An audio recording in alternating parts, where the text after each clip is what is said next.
সেদিন আমার মামার বাড়ি থেকে ফোন এলো। আমার ছোট মামিমা আমার মাকে ফোন করে বলল, দিদি, তুমি একটু কালকে আসতে পারবে? খুব দরকার আছে। তোমার আসার উপরে আমার বাঁচন মরণ নির্ভর করছে। আমার মা বলল, সে কি রে, কি হয়েছে, এরকম ভাবে বলছিস? আমার ছোট মামিমা বলল, কালকে তুমি এসো, সব বুঝতে পারবে। ফোনটা রাখার পর আমার মা আমাকে বলল, চল তো মানা, কালকের একবার মামা বাড়ি থেকে ঘুরে আসি। ছোট মামিমা কেন ডাকছে, একবার দেখে আসি। খুব উৎকণ্ঠায় আছে বলে মনে হলো। আবার সেই বড়দার ছেলে বউয়ের সঙ্গে কোনো গন্ডগোল হলো কি সেটা বুঝতে পারছি না। আমি বললাম, চলো মা তাহলে যাই, মামিমা যখন এতবার করে বলছে। পরের দিন সকালবেলা আমি আর মা মামার বাড়িতে পৌঁছে গেলাম। গিয়ে দেখি আমার বড় মামার ছেলের বউ যে, তার অনেক অভিযোগ আমার ছোট মামিমার বিরুদ্ধে। আমি ওই দাদার থেকে বয়সে ছোট, তাই সে সম্পর্কে আমার বৌদিই হয়। আমরা যেতেই সেই বৌদি একের পর এক কমপ্লেন করতে লাগলো আমার মায়ের কাছে। প্রথম কমপ্লেন ছিল তার, প্রতিদিন আমি কেন সকালে উঠে রান্না করব, উনি রান্না করতে পারেন না। তার দ্বিতীয় কমপ্লেন হলো, আমার সব কথাতেই উনি কেন থাকবেন, আমি যাই করি না কেন আমার ইচ্ছে মতো করব, উনি কেন বলবেন, উনি কি আমার শাশুড়ি? এই শাশুড়ির কথা উঠতেই মাথাটা আমাদের ঠিকঠাক কাজ করতে শুরু করলো। কারণ এতক্ষণ আমরা সঠিক জিনিসটা বুঝতে পারছিলাম না, যে আদৌ বৌদির দোষ না আমার ছোট মামিমার। যখন বৌদি ওই কথাটা বলল যে উনি কি আমার শাশুড়ি, আমার মা তীব্র প্রতিবাদ জানালো। কারণ আমার ছোট মামিমা আমার ওই দাদার কাছে মায়ের থেকেও বেশি। আমার বড় মামিমা মারা যায় যখন আমার ওই দাদার বয়স 5 বছর। ছোট মামিমা সবে বিয়ে হয়ে এসেছে। আমার বড় মামিমার একটা বড় রোগ ছিল, যার কারণে খুব তাড়াতাড়ি তাকে চলে যেতে হয়। ওইটুকু একটা বাচ্চার দায়িত্ব তার নতুন ছোট জায়ের উপর তুলে দিয়ে নিশ্চিন্তে চলে গিয়েছিল আমার বড় মামিমা। বড় মামিমা চলে যাওয়ার পর থেকে আমার বড় মামা বাড়ি ছাড়া হয়ে গেছে, তার কোনো খোঁজ আর পাওয়া যায়নি। সুতরাং ওই ছেলেটার দায়িত্ব সম্পূর্ণরূপে আমার ছোট মামা আর ছোট মামিমার ঘাড়ে এসে পড়ে। ছোট মামার কোনো সন্তান নেই, ওই বাচ্চাটা মানুষ করতে একেবারে হিমশিম খেয়ে গেছে। তার পড়াশোনার দায়িত্ব, তার সমস্ত কিছু একেবারে নিজের সন্তানের মতো করে তো পালন করেছে। তাই একটার বেশি সন্তান যেমন আজকালকার মায়েরা চায় না, তেমনি ভাবে আমার ছোট মামিমাও তার নিজের সন্তান চায়নি। তার যা ভাসুরের ছেলেটাকে নিজের বলে বুকে আঁকড়ে ধরেছিল। কলকাতার ভালো ইংলিশ মিডিয়ামে ভর্তি করিয়েছিল, তাই খরচটা ছিল অনেক। ছোট মামার রোজগার যে খুব বেশি ছিল তা তো নয়, কিন্তু আমার ছোট মামিমার খুব শখ ছিল তার ভাসুরের ছেলেকে সে ভালো স্কুলে পড়াবে, ভালোভাবে মানুষ করবে, যাতে কেউ কখনো আঙুল তুলে বলতে না পারে যে ওটা তো তোর ছেলে নয়, তাই ওইভাবে যাচ্ছে তাই স্কুলে ভর্তি করিয়েছিলি, যাচ্ছে তাই ভাবে মানুষ করেছিস, এই কথাটা যাতে কেউ না বলতে পারে। সেই জন্য আমার ছোট মামিমা সব কিছু ভুলে গিয়ে বাচ্চাটাকে নিজের করে নিয়েছিল। ওই বাচ্চাটার জন্য নিজের সবকিছু ত্যাগ করতে হয়েছিল বলে কখনো আমার ছোট মামিমাকে আফসোস করতে দেখিনি। কারণ ওই ছেলেটাকে সে নিজের ছেলের থেকেও বেশি ভালোবাসতো। একটা মা তার নিজের সন্তানকে যেমন ভাবে ভালোবাসে, তার একটু কিছু হলেই যেমন তার বুকটা কেঁপে ওঠে, আমার ছোট মামিমার ক্ষেত্রেও তাই ছিল। কোনোদিনও তার এইটা মনে হয়নি যে ওই বাচ্চাটা তার নয়। হতে পারে 5 বছর বয়স থেকে তার দায়িত্ব সে নিয়েছে, কিন্তু যখন থেকে সে দায়িত্বটা নিয়েছিল তখন থেকে এক্কেবারে নিজের করে নিয়েছিল। আজ সেই ছেলে বড় ইঞ্জিনিয়ার। সেই ছেলের বিয়ে হয়েছে, হওয়ার পরে তার বউয়ের একটাই দাবি, ওনারা আমার শ্বশুর শাশুড়ি নন, তাই ওনাদের কোনো দায়িত্ব আমি পালন করতে পারবো না। পরে জানতে পারলাম পাড়ার মানুষদের কাছ থেকেই এই উৎসাহটা পেয়েছে আমার সেই বৌদি। পাড়ার অনেকেই আমার বৌদিকে এইসব কথাগুলোই জানিয়েছে। আমার ছোট মামিমার সম্বন্ধে নেগেটিভ মন্তব্য করেছে। কিন্তু বেশিরভাগ মানুষ যারা জানে আমার ছোট মামিমার কাছে আমার ওই দাদা কতটা। আমার মা বৌদিকে বলল, "তুমি আমার পাশে এসো বৌমা, অনেক কথা আছে তোমার সঙ্গে।" বলতেই বৌদি আমার মায়ের পাশে একটা চেয়ার নিয়ে বসলো। আমার মা বলল, "আচ্ছা, ও যে তোমার শাশুড়ি নয় বা ছোটদা যে তোমার শ্বশুর নয়, সেটা তুমি জানলে কি করে? বাবু বলেছে?"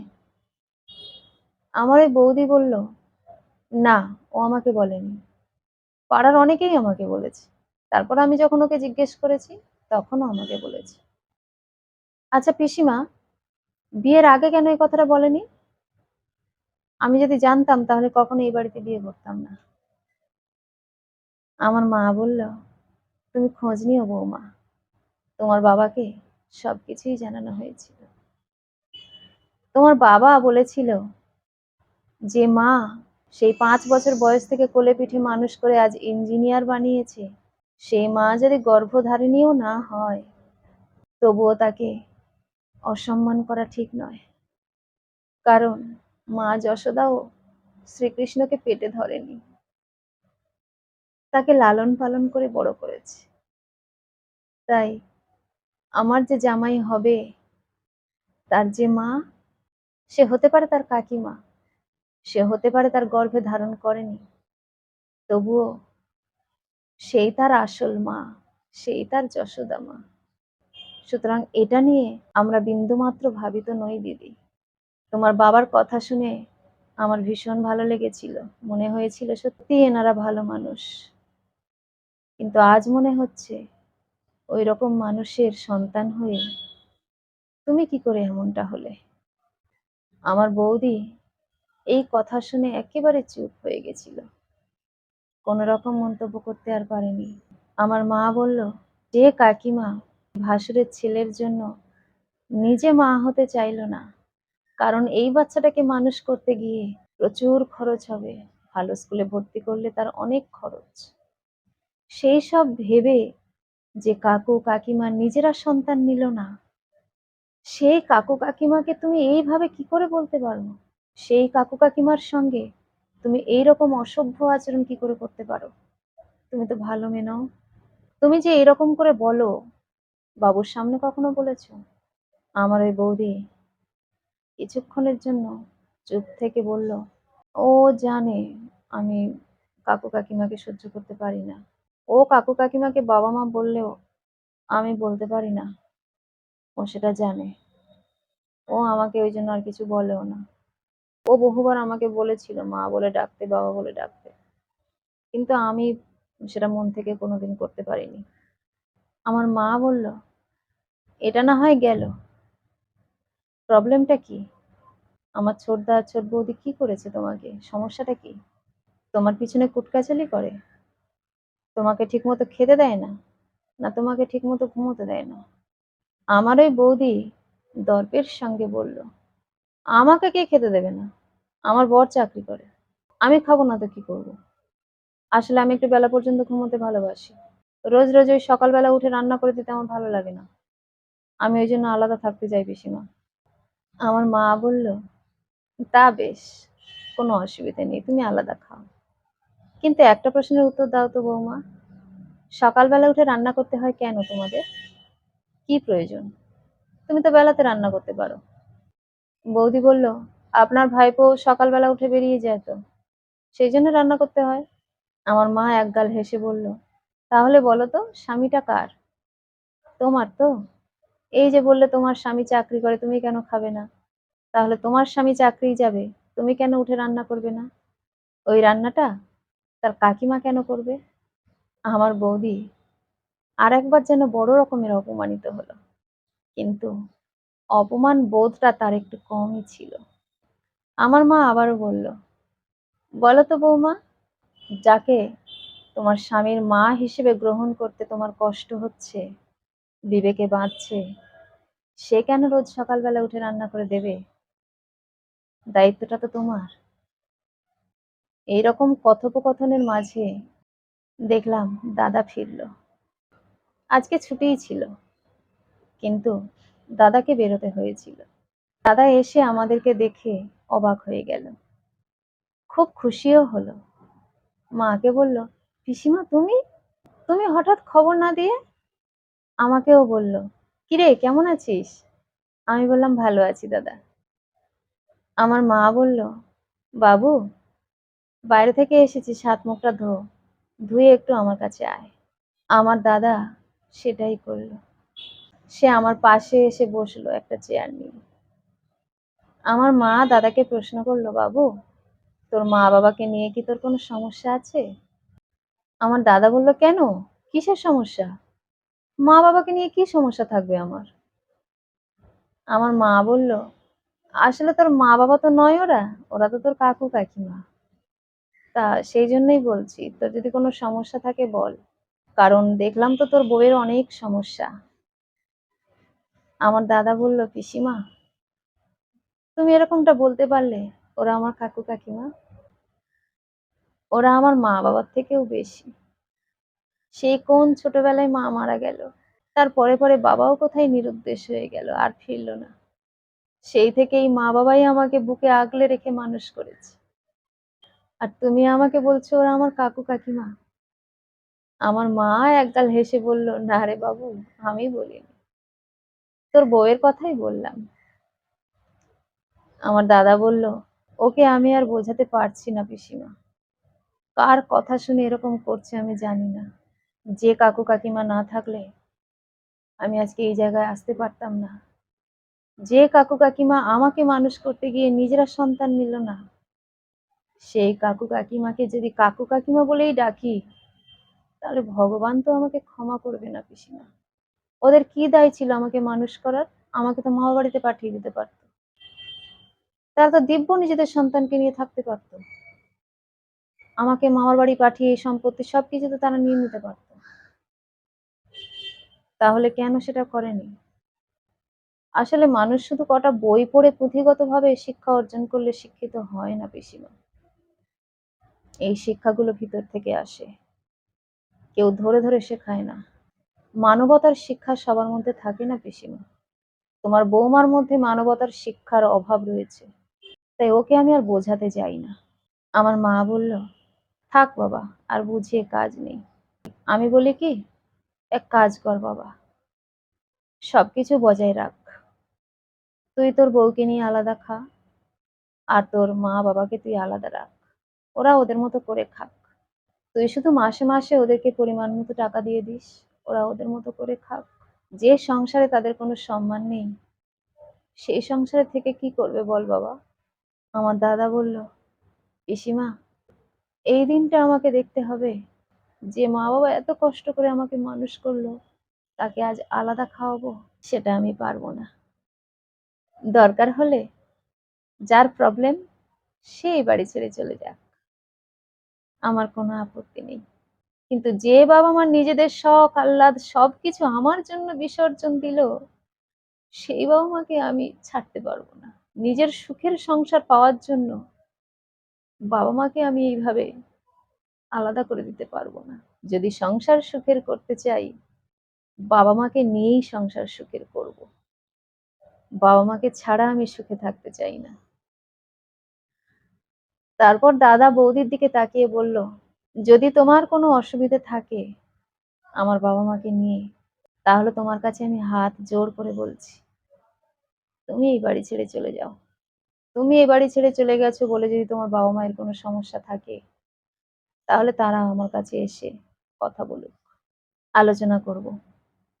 কারণ এত বছরে আমি আমার শ্বশুর মশাইকে যেমনটা দেখেছি, আমার মনে হয়েছে তিনি খুব ভালো মানুষ, তোমাকে কখনো অ্যাকসেপ্ট করবে না। এবার তোমার ইচ্ছে, কি করবে তুমি দেখো। আমার মা বলল, বৌমা তোমার কি সিদ্ধান্ত সেটা তোমাকে আমাদের সামনেই বলতে হবে, কারণ তোমাকে কেউ অধিকার দেয়নি যে দিনরাত তুমি আমার ছোটদা ছোট বৌদিকে অপমান করবে। এই অধিকার আমরা তোমার হাতে কেউ তুলে দিইনি। তোমার স্বামীর কথা তুমি শুনে নিয়েছো, তোমার সিদ্ধান্তের কথা এবার আমরা শুনতে চাই। বৌদি উঠে গিয়ে দাদার কাছে ক্ষমা চাইলো। বলল, এই বাড়ি ছেড়ে আমি তো যেতে পারবো না, আমার বাবা আমাকে মেনে নেবে না, আমি এ বাড়ি ছেড়ে যেতে চাই না। দাদা বলল, ক্ষমাটা আমার কাছে নয়, আমার বাবা মায়ের কাছে চাইতে হবে, এবং ওরাই যে আমার বাবা মা সেটা তোমাকে মানতে হবে। যদি আর একদিনও কাকু কাকিমা বলেছ, আমার থেকে খারাপ আর কেউ হবে না। সেই দিনই আমি তোমাকে বাপের বাড়িতে জোর করেই পাঠিয়ে দেবো, এবং ডিভোর্সের জন্য তৈরি থেকো। তুমি আমার জীবনে কদিন এসেছো? আজকে যদি আমি রাস্তায় রাস্তায় ঘুরে ঘুরে মানুষ হতাম, বড় হতাম, তাহলে তুমি আমার জীবনে আসতে না। আজকে আমি একজন ইঞ্জিনিয়ার বলে তোমার বাবা মা আমার সঙ্গে তোমার বিয়ে দিয়েছে। সুতরাং আমার টাকা দেখে তোমার বাবা মা বিয়ে দিয়েছে, তাতে খুঁজলে দেখা যাবে স্বার্থ আছে। কারণ কোনো বাবা মা তার মেয়েকে একটা বেকার বা ভবঘুরের সাথে বিয়ে দেয় না। তারা সবসময় চায় একটা ভালো চাকরি করা ছেলের হাতেই মেয়েকে তুলে দেব, যাতে তার ভবিষ্যৎটা ভালো হয়। তাই আমি একটা ভালো চাকরি করি বলেই তোমার সাথে আমার বিয়ে হয়েছে। কিন্তু এই বাবা মা আমাকে নিঃস্বার্থভাবে মানুষ করেছে, যার পিছনে কোনো স্বার্থ ছিল না। বরং আমাকে মানুষ করতে গিয়ে তাদের নিজেদের সবকিছু হারিয়েছে। তারা নিজেদের শখ, আহ্লাদ সবকিছু ভুলে গিয়েছিল। আমাকে নিয়েই তারা মেতেছিল। আমার ভিতরেই তারা সুখ, শান্তি, শখ, আহ্লাদ সবকিছুই খুঁজে পেয়েছে। যারা আমাকে নিঃস্বার্থভাবে মানুষ করলো, যাদের জন্য আমি আজ এত বড় হলাম, যাদের জন্য আমি তোমাকে পেলাম, তাদেরকে আমি কি করে ভুলে যাই? তুমি যদি ওদেরকে মেনে নিতে পারো, তাহলে তুমি এখানে থাকো, কোনো অসুবিধা নেই। আজকের পর থেকে আমার বাবা মা সম্পর্কে যেন কোনো রকম খারাপ কথা, মন্তব্য আমি যেন না শুনি। যদি তাই হয়, তাহলে তুমি থেকে যাও। বৌদি শেষ পর্যন্ত রাজি হয়ে থেকে গেছে। আমি আর মা যখন বাড়ি ফিরছিলাম, মা আমাকে বলল, দেখ মা, নিজের ছেলেরাও বোধহয় এত ভালো হয় না, নিজের সন্তানরা বোধহয় এত দায়িত্বশীল, এত কর্তব্যপরায়ণ হয় না। আজকে আমার ভাইপোকে নিয়ে আমার ভীষণ গর্ব হচ্ছে। ওকে আমার ছোট বৌদি সত্যি মানুষ করতে পেরেছে, সত্যিকারের শিক্ষাটা দিতে পেরেছে।